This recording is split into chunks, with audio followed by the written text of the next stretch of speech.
गेलवा काहे नहीं खेलते हैं? गेलवा जिंदगी भर गेलवे खेलत रही हैं। गेलवा बढ़िया खेलेला। अरे भाई तो गेलवा बढ़िया खेलेला त जिंदगी भर नानू खेली। गेलवा के बोलावा बड़ा बाजा आवेला मारेला। पार मारेला।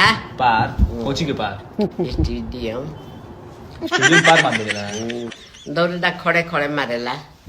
खड़े खड़े छक्का मार देला स्टेडियम पार।